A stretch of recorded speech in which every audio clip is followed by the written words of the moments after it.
The preliminary remark, well, first preliminary remark is happy feast day for St. Thomas Aquinas, and thank you all very much for coming out on this day to spend time thinking about using a Thomistic thought to think about economics. My project is a complicated one, using a Thomistic foundation for rethinking economics in a way that's responsible to the good insights we have from economists themselves. It's a complicated book, and the way I present it, at least on a first pass for 45 minutes to people, depends on the audience I think I have. This particular talk is for people who are theologically inclined to go, yay Thomas. It would be rather different if I was talking to economists. So anyway, it's just a sketch of everything that happens when you try to integrate fields as disparate as economics and theology. Okay. So I'm just going to dive in. So what's the trouble with money? That's the title of my talk. I was suggested to me by someone I gave a talk for last week, wanted me to talk on that, and it worked out okay. So he says, what's the trouble with money? And I'm like, well, maybe the question should be, is there a trouble with money? It seems like our culture is rather split on that question. On one take, you could say there's people who think money is great, capitalism is great, markets allow us to engineer prosperity at unprecedented levels, have lifted billions of people around the globe out of poverty. What's not to love? Okay. Then there's people who seem to think there's nothing but trouble with money. It's terrible. Capitalism is just a bunch of greedy buzzards trying to soak up money from anyone that they can, running roughshod over the poor and the marginalized and despoiling the environment. And how could you possibly defend such a thing? We're increasingly polarized around this question. Or maybe if we ask the question, what's the trouble with money, we could have in mind a worry that I think we should all share, that money might be colonizing our whole culture. That we just think about it entirely too much. Whether we love capitalism or hate it, the fact that we think capitalism is the burning issue suggests that we all kind of share a concern, an idea that money matters more than anything. And this just bubbles through our culture at all sorts of different levels. On a personal level, how many families do you know where the two partners are working hard to make ends meet and sweating out the mortgage and really pressed for time because they're under a lot of stress? If you think about it, that's completely nuts. We are the richest people in the world ever by far, orders of magnitude richer than most people throughout human history. And yet we think we don't have enough, which is crazy. We think about things like, can we afford health care for all? Which again, in the richest country ever, is crazy. We seem to insist on measuring everything in terms of money one way or the other. Okay, so however we think about it, yay or nay, we all seem to be obsessed by it. In fact, some, including I think this is what he does in his book, my colleague may or may not be suggesting that we come to treat it like a god. And I'm talking about Dr. McCarr's book, The Enchantments of Mammon. Jesus himself suggested there might be a rivalry. He said you cannot serve both God and mammon. And if you take mammon as a stand-in for something like money, it seems to suggest that we're going to be tempted to worship at the idol of money. Okay. My own life mirrors that tension in an odd way. I'd just like to drop in this little anecdote. I am a convert to the faith. I converted when I was about 37. But for a few years, my family was churched. And so when I was 4 years old, I was baptized as a Methodist. And when I was 6 years old, my deepest wish for Christmas was to get a children's illustrated Bible and a Monopoly set. and I got them both. So my path has been set forever. Okay. Now my family unchurched when I was 8, and I went on to become kind of your ordinary, depressingly secular sort of a person, so that left me mammon to worship. But I want to assure you that my love of Monopoly notwithstanding, I worshipped mammon in a good way. So I went into economics not to learn how to make a ton of money or to serve the rich plutocrats. I went into economics like many, if not most economists do, thinking that prosperity is important to human happiness, and therefore it'd be good to have policies that spread prosperity for all. I wanted to fight unemployment. I wanted to find ways to raise wages. I wanted to combat poverty around the world. But even before my conversion, I started to have a sense that mammon was maybe not the best god. And in particular, it was becoming less and less obvious to me as I moved into my adulthood that genuine happiness had much, if anything, to do with wealth. This is particularly true in the affluent West. My own experience was coming out of grad school, my income doubled. My happiness didn't move a jot, didn't change at all. My happiness had a lot to do with how I was cultivating my own being, how I was cultivating my relationships. Money did not have much to do with it. But even looking around the world where more wealth would in fact be helpful, it seemed that our focus on the monetary aspect of it was making us overlook the importance of relationship, community, respect, these sorts of things. Okay, so I was ripe for a conversion, and God happily served up a spectacular conversion from my point of view. The way I like to describe it briefly is I'm riding on my horse, I got knocked off. Dusted myself off with this mysterious command to report at the local parish, which was Dominican. So I did. And I knocked on the door, and I'm like, I have no idea why I'm here, but I think I'm supposed to become Catholic, and they grabbed me in. And the next 6 months were just an amazement. My whole world turned upside down. I often feel a little bit sorry for cradle Catholics because I think they're not fully aware of the bounty, the banquet that's available to them in the church, and its teachings, and the faith, and the sacraments, and the art, and everything else. And I was just like, oh my God, the happiness problem is solved. Okay, God is the guy. So, and there I am teaching economics, and I'm no longer thinking that's a very good God at all. So I did what any sensible person would do. I gave up tenure, my corner office, my house in California where my roses bloomed year-round. And I went back to school to study theology at Notre Dame, where my roses certainly did not bloom year-round. Okay, and my intention was to leave Mammon in the rear-view mirror where it belonged. But this, unfortunately for me, did not work out very well. Turns out that obsession with money permeates everywhere. So anybody meeting me and hearing my background would go, well, you must have something important to say about just wages. Surely you can tell me whether usury is morally licit or not. Here, read this encyclical. Give us your insights. Okay. And at first I really resisted that call, partly because I thought God was where the happiness action was, but partly because when I would read these texts, it was just schizophrenic. If I read it as an economist, frankly, a lot of the Catholic social thought did not make a lot of sense. And if I read it as a theologian, it did make sense, but I had no idea how to bridge that. Then one day, I'm writing a paper for my professor, Professor Jean Porter, who's an awesome human being. And I was writing on Aquinas' teachings on private property. And I'll spare you the details of the story, but a light bulb went off. The light bulb was the reason you're not understanding what he's saying about private property is because you're looking at it through the lens of an economist. And with that is a whole bunch of background assumptions, and it's causing you to misunderstand what he's really saying. So the way I would put it is, what I learned that night, it was a long, horrible night, but what I realized is if you want to understand Thomas on economics, you do not start with private property, just prices, or usury, okay? In order to understand any of that, you have to understand what he says about justice. But in order to understand anything he has to say about justice, you better understand something about what he has to say about happiness. And if you want to understand anything he has to say about happiness, you might want to know something about what he says about God. So the key is, if you want to understand economics, start with God. If you put him at the center, you get a much clearer vision of how to think about these things.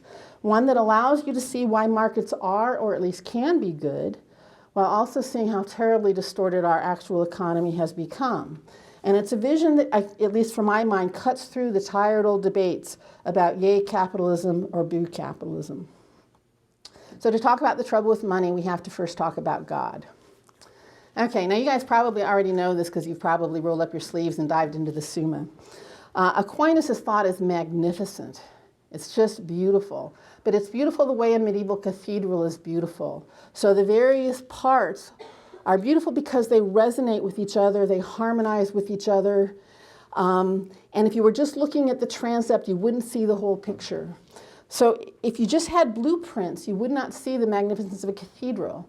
And Thomas's thought is like that. It turns out to be very hard to write about Thomas because you have to write in blueprint style and you're trying to point to that cathedral.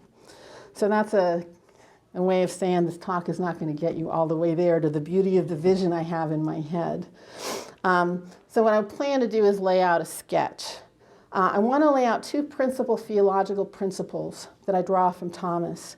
And I'm going to explain them a little bit, just assume people need something of a refresher. And then I'm going to use those principles to think through the implications for human desire, economics, and the good life. And in light of all that, we might even be able to say something about the trouble with money. So that's an ambitious agenda. And with our delay, well, when you guys get bored, just kind of do this, and I'll know to move along. Okay. All right. A little bit of theology. Two core theological principles. Principle number one. The world was created by God, which means everything has a purpose. It's a teleological world that we live in. It is suffused with order. Everything comes from God and everything is ordered back to God. And in this life, things are ordered to each other in a way that facilitates those aims. Everything has a purpose. Okay. Now, we in the modern world are very much out of the habit of thinking in these terms. In the modern world, we tend to think about human life as being divided up into various spheres or roles. It's all scattered. Okay, so you might think about yourself as a worker, trying to go out and be a good worker, earn a living. You might think about yourself as a member of a family, going home to your family as a husband or a wife or a child or a parent. You might interact socially with people as friends. You might go to church with people as fellow believers. But these are compartmentalized. And the logic of each of these compartments or spheres is different. And sometimes they seem to be in tension. Okay. You go out and pursue your life, and you're pursuing a whole multiplicity of goods. You would like to have some material prosperity. You would like to have some knowledge and wisdom. You would like to have friendship and community. You would like to have faith. You're a good person. You want it all, everything. But sometimes it seems like these various goods come into tension because we live in this scattered world. Okay. And the tension that matters most for the work I do is most people want to be good people. They want to be better versions of themselves, but they would also like to be materially prosperous. And it seems like the economy necessarily requires that you choose one or the other, or at least often throws up tensions.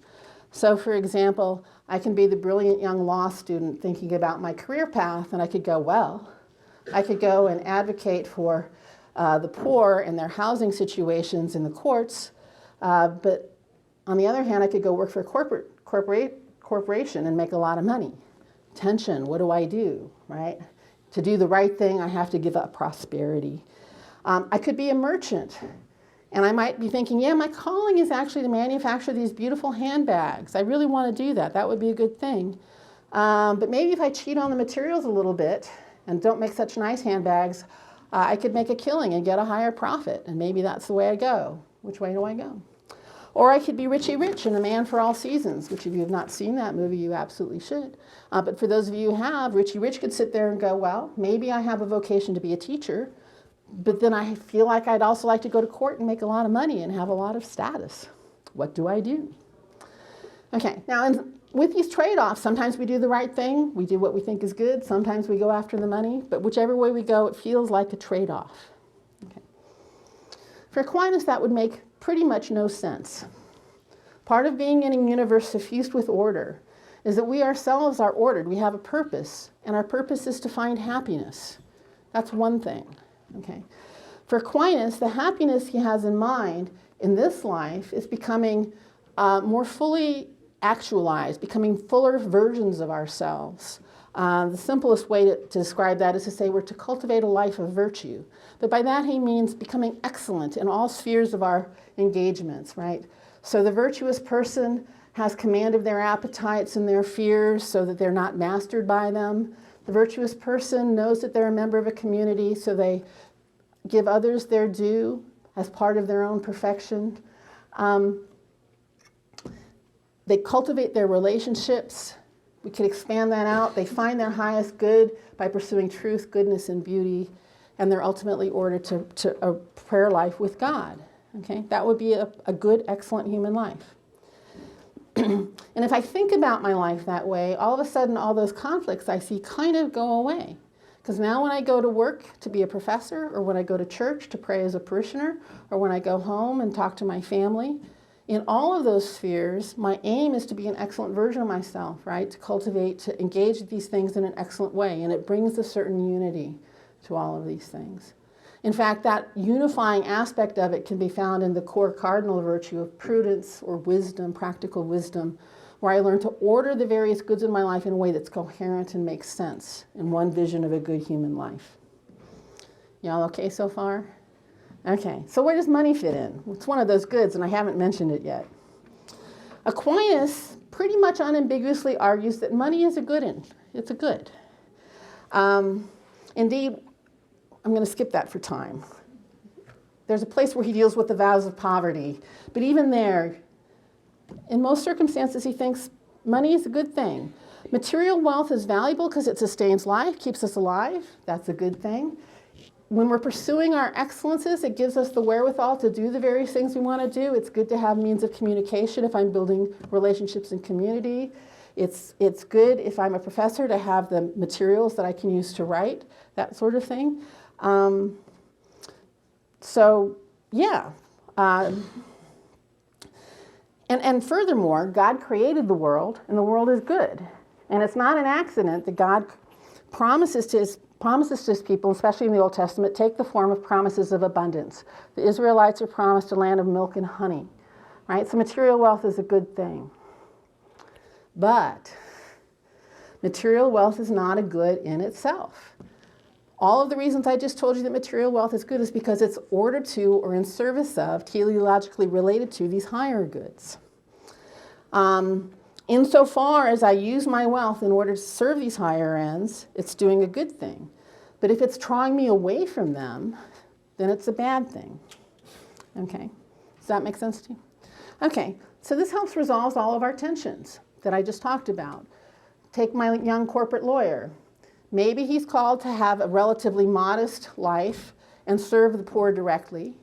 But maybe his talents are best to go into the corporation and try to bring virtue to the corporate setting and then use his high income to do other sorts of goods, to perform other works of goods.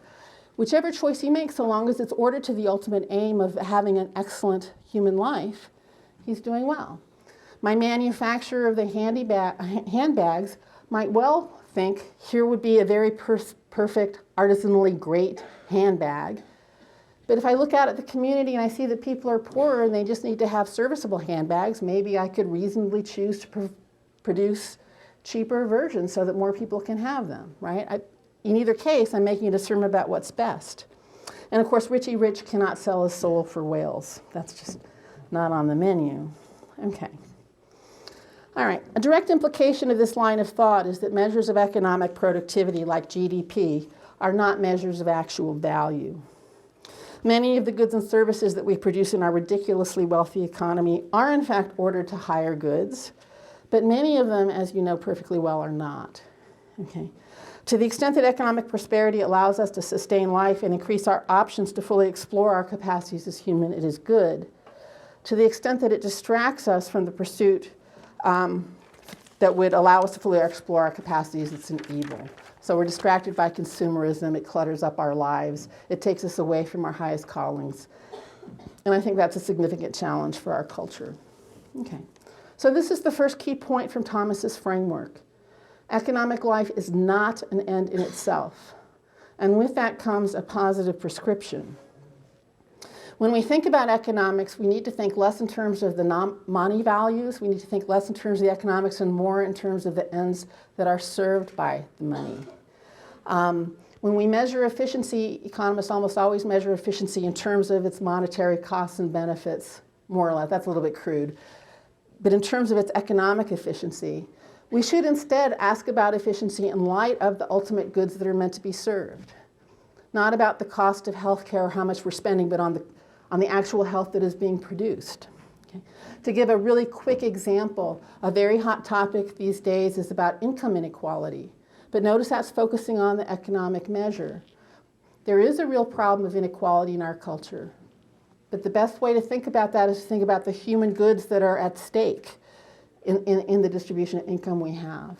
And if you start thinking about that way, you'll actually find yourself drifting more towards Pope Francis's argument that the problem with inequality is not maybe so much how much money people have, it's that the people who are poor are marginalized and excluded, thinking about the social consequences of it. Okay. That's just a brief taste, but in the 10 years I've been thinking about all this, I found that you really think about economics very differently if you always and relentlessly focus on the real goods that are at stake and not the economic measures thereof. Okay, so that's point one. Okay, the second principle is, according to Aquinas, our ultimate happiness is found in God.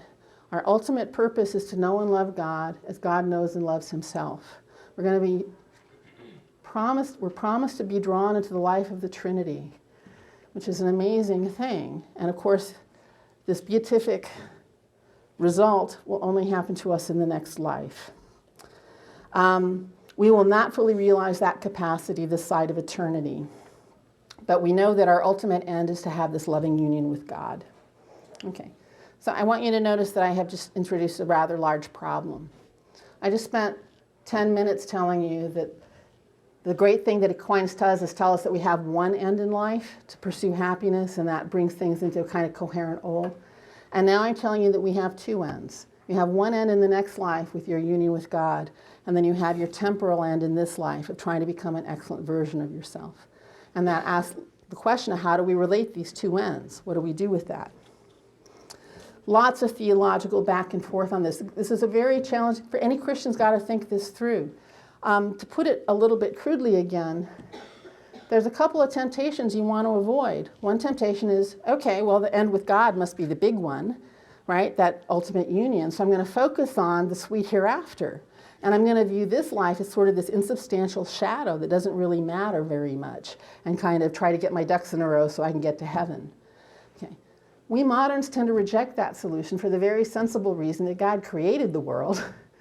It's got to be doing something, and there must be some goodness to it. Okay. That leads to the other solution, which is to say, well, God created the world, it's good, and here we are, so let's pursue the good in this life as best we can, and we'll let that eternal life thing take care of itself after. There's various ways of working that out, but collectively they have the tendency of bracketing your ultimate relationship with God and leaving it apart from your life in this world. Okay. Aquinas' solution is to let them interpenetrate. And he does this by seeing the relationship between God and creation as an analogical relationship. And anybody who's had me in a class knows I love to go on for like 2 hours about how this analogy thing works. I think the way to get at the idea most simply is to start with the core idea that's rooted in the idea that God created the world ex nihilo, or out of nothing. That creates a certain strangeness to God. If you really think through the ramifications of that, you can't put God into ordinary human thinking, the way we ordinary human thought patterns, because we're used to dealing with things that are created, and God, who is the creator, is radically different from that. Okay. God's creation ex nihilo is not referring to the start of the universe at a Big Bang.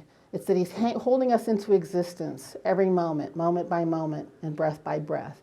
Everything that you are, everything that you see around is a reflection. It must be rooted in a reflecting God somehow. It isn't God itself, but it must be some kind of an analogical mirror reflection of God. Okay. And again, if you think through that carefully and prayerfully, you will find your whole world changing as a result. Okay. All right. So this gives us a way to understand why life in this world is a good thing.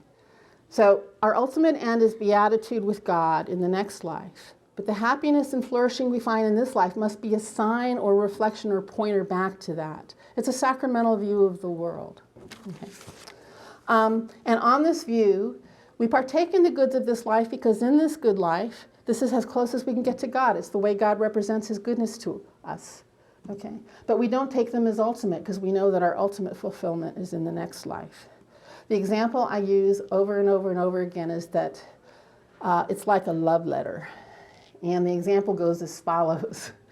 And most of you are kind of young, so you're not going to get this fully. But back in the day, before the internet, if you studied abroad for a year and you had a honey back home, okay, you would really, really miss your honey, and it was hard to call them or whatever. And so you would run to the mailbox probably 5 times a day, because what you really wanted was to get a letter from your honey.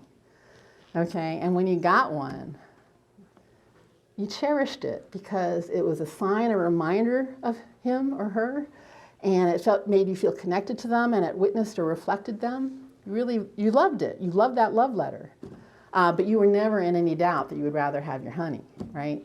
Okay. So the world is God's love letter to us. It's a sign, pointer, it's a reminder of our relationship, but we really want to be with God. Okay. So why does this matter? I'm going to try to do this one fairly quickly, but I actually think it matters existentially. The first way that I want to say that it matters is it helps us understand suffering a little bit better. And in particular, it helps give us a language for understanding why suffering is so abhorrent, why it's terrible when you encounter human suffering. Somebody's in a great deal of pain or a great deal of want or a great deal of ill health. And the reason why you have to respond to it is they're experiencing the absence of that love letter. They're experiencing the absence of the presence of God in their life, right? And it then tells us what our call is, which is by trying to minister to the needs or the hurts or the suffering around us, we're trying to make present God in the lives of others, right? That's clearly a good thing. And in doing so, we are brought closer to God, they're brought closer to God, right? That's what's going on with that. At the same time, anybody who's engaged with the major problems of our world, poverty or disease or war or injustice and all the rest, knows that suffering seems to be way out of human control. And there's not much that we can do to overcome all of it. But this language of analogy gives us a way of understanding that as well. We're called to respond to suffering, to witness to God's goodness. But insofar as we cannot overcome all suffering, we can take hope and comfort and solace in the hope that in the next life all that suffering will be made sense of, that all the tears really will be wiped away. And the reason why I think that's important is it gives us a language for having an urgent concern for people who are suffering, to engage with it without being overwhelmed by the despair that we can't fix all of it. It gives you a way of hopefully engaging the world day in and day out. Okay. For my purposes, the second import of the analogical view gets us towards the trouble with money. Okay. The analogical view gives us a second way of understanding why material wealth is a good thing. I already told you that it's good because it serves the higher goods, and so far as I have clothes that keeps me warm, that's a good thing. But that's an instrumental view of nature, right? I'm using nature, material goods around me to serve my own ends. But the analogical view also reminds me that those goods around me, all the wealth that I see, is also a reflection of God's goodness. It's part of that love letter that speaks to me of who God is. And that allows me to respect it on its own terms. Created goods bear witness to God's goodness. And if we can appreciate their goods as witness, it allows us to detach ourselves somewhat from our tendency to see them as purely in service of our own ends. And I hope you can hear there that it's a recipe for interacting better with the world around us in a way that's more respectful and more nourishing. But wait, there's more.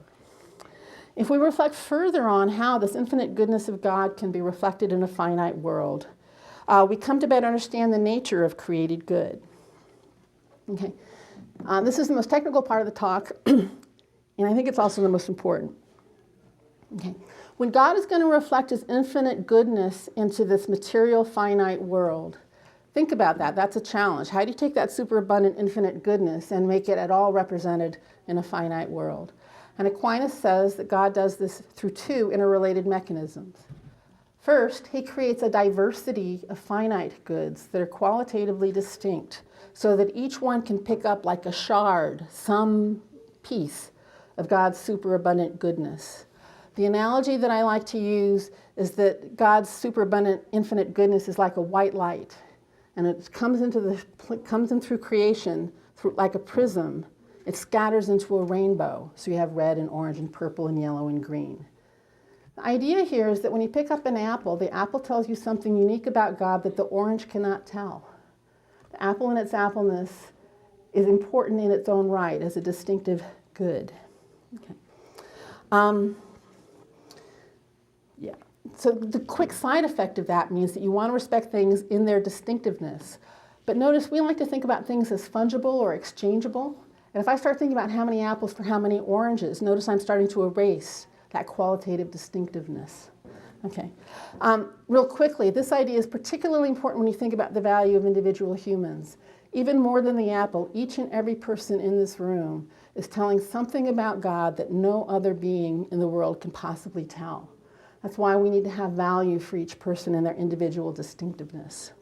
Okay? Okay. But notice, if God's being reflected by this diversity of goods around us, this array of different goods, this rainbow, how does that reflect the fact that God is one? And the way Aquinas answers that is God reflects his oneness by the fact that all those diverse goods are ordered to one another. They're interpenetrated with this thick web of relationship. Coming back to the human example, I may say something about God that Suzanne does not say, and vice versa. But in our relationships with one another, right, we bring out how that all fits together in this larger pattern of harmony. Okay. So I'm going to take a drink of water here.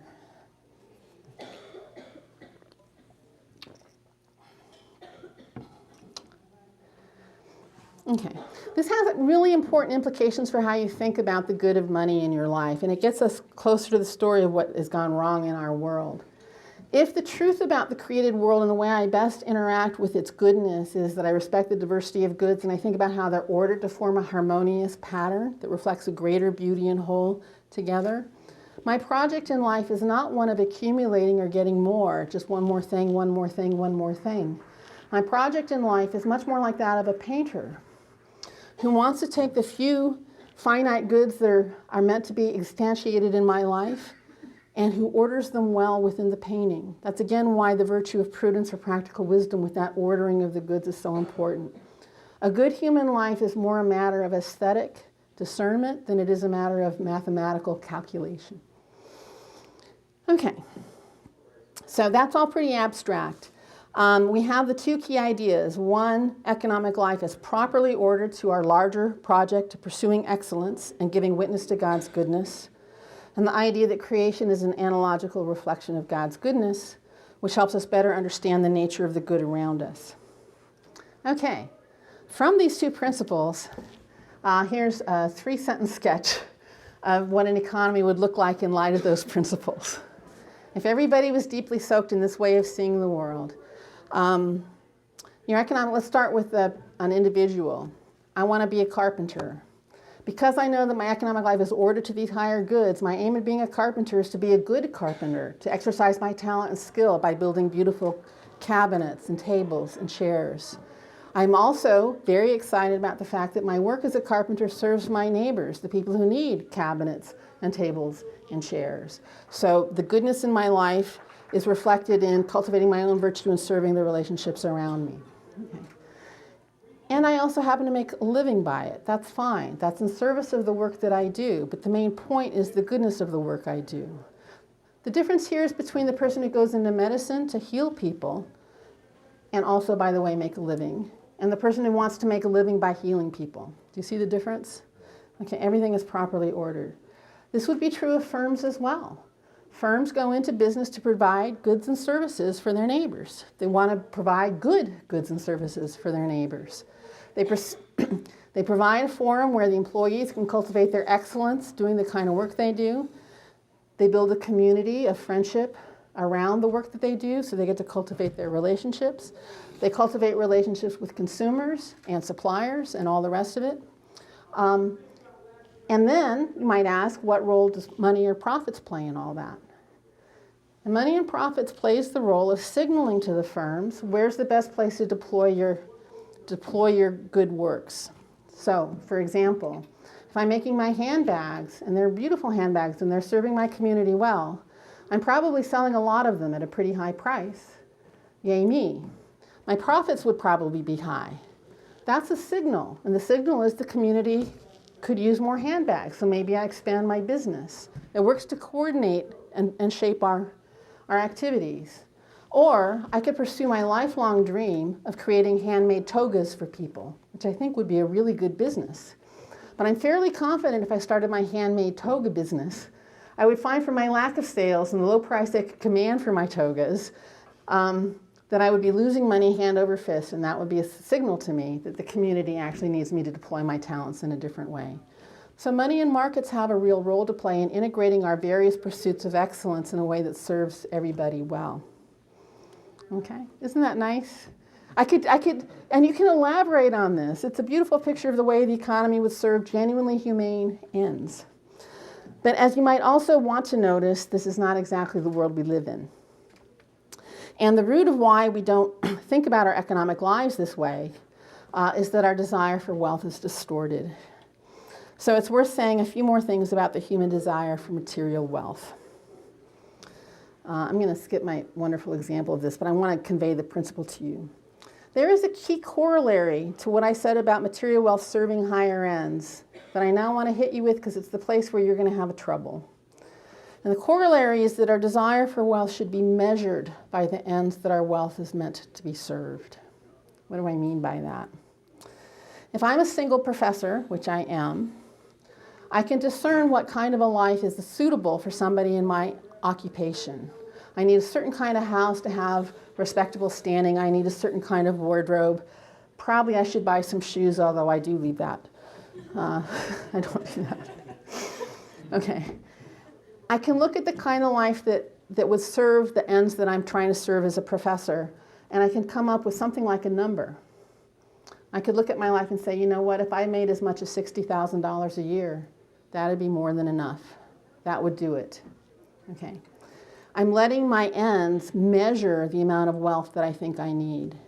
And then, as if it was the case, and Villanova kindly pays me more than $60,000 a year, if I happen to be in an occupation that allowed me to make more money than I needed, that money is superfluous to me. It is exactly like water. It does nothing to make me a better off or happier person. And then my task is to figure out how to steward that money well. Do I give it to charity? Do I give it to the church? Do I finance somebody's investment in some project? Whatever it is that I do with it, it's not about me trying to maximize more money. Okay. We in our culture have this completely flipped around. We figure out how much money we can make, and then we figure out how well we can spend it. Do you see the difference? And because we're doing that, we never feel like we have enough. That's why we're always chasing after the next raise. Because what happens is I get my raise, I'm up to $70,000, I expand my wardrobe, I get used to that. And now I feel a little bit constrained again, and I want another 10% raise that'll let me do something else. And it just goes on and on and on. And that should sound familiar to you. Okay. If anybody wants to get a hold of my book, I have a lovely parable about the aardvarks and the warthogs that explains how deeply this whole psychosis goes in our culture, but I'm going to skip it because we're running late. Okay. We have shifted in our economy to thinking about we always want to get as much as we can, not even necessarily because we want to have huge houses or just billions of dollars, but because our idea of the good is this open-ended ladder of desire where I always can think of just one more thing that would be nice to have. This idea of thinking about happiness as a ladder that we can endlessly climb was seeded as early in the modern person period by Thomas Hobbes. Okay. It's a point of contention between the ancients and the moderns. And Hobbes actually goes straight after the ancients going, they thought it was about perfection and satiation and rest and all this other stuff, but no. Happiness is getting today as much as I can get and then tomorrow getting up and doing it again and doing it again and doing it again. The ancients would have called that a vice. They would have called it pleonexia. And they knew plenty of people had it. The desire to get more has always been with us, but they could call it out as a vice. But in the modern period, we have lost our sense that it's a vice. And the last bit of the argument that I want to make is it's possible that this pleonexic temptation to have a misunderstanding of the nature of happiness might possibly be related to money. Okay. Aristotle and Plato, I think, both gesture in this direction. Aristotle for sure. He talks about an economy that's properly ordered to human flourishing And he says, but then we stopped bartering for goods and we started exchanging for money. And then, from my point of view, not an Aristotle scholar, he seems to wave his hands and somehow there's been some alchemical transformation. Aquinas, when he's talking about merchants, also gestures in that direction. There's something about money that encourages us to pleonexia. The problems with the merchants is they trade money for money and they always think more is better. Okay. Aquinas has some good things to say about merchants, which makes him better than Aristotle. But elsewhere in Aquinas, I think he goes after the theological problem with money. And to put it in a nutshell, the problem with money is it in fact does mimic God. There's a reason why God and mammon seem to be rivals for our affections.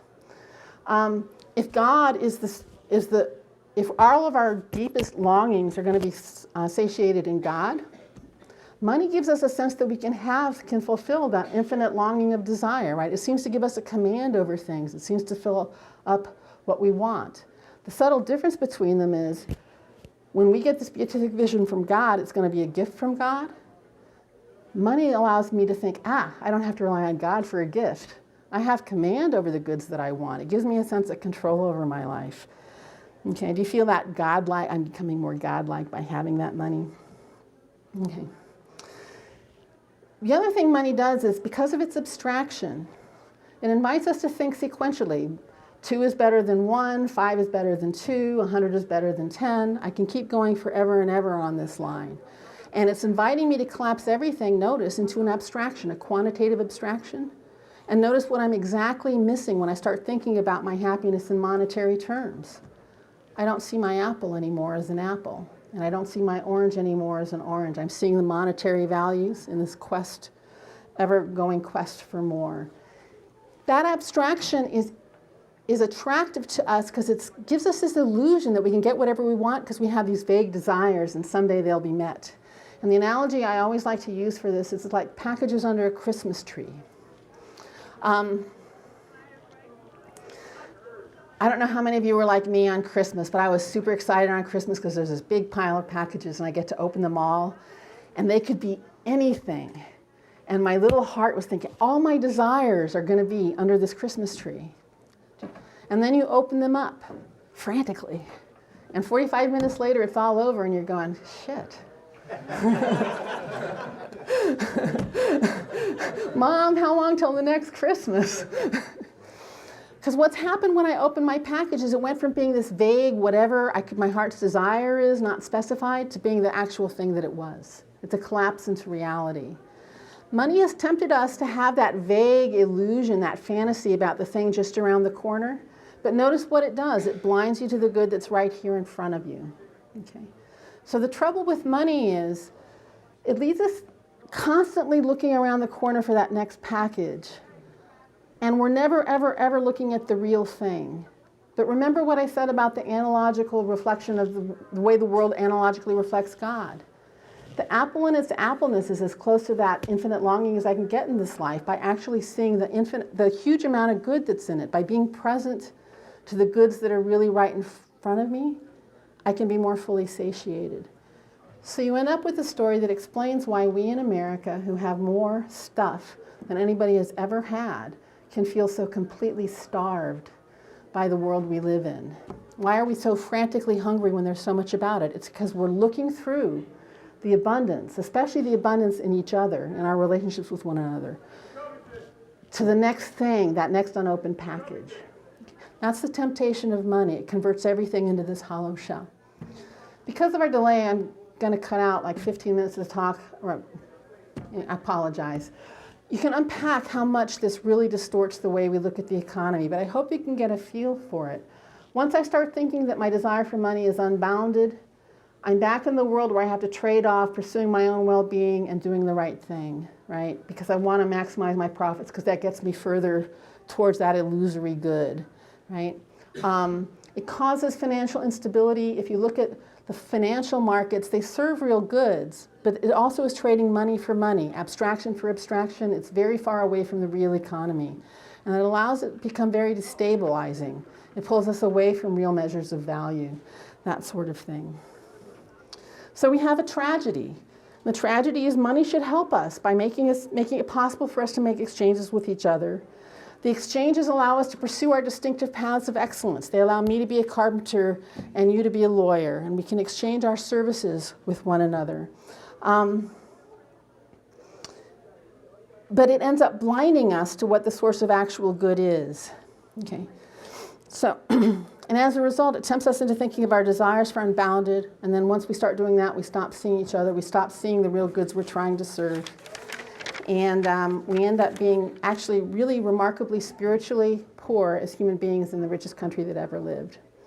So the common phrase, money is an excellent servant and a terrible master. We've allowed it to become our master and our God. The path back to a better economy, a more just economy, a more sane economy, actually is by turning back to God, who is the source of all real things, all good things, and can remind us to look around the world and appreciate the gift that it is. So that's my recommendation.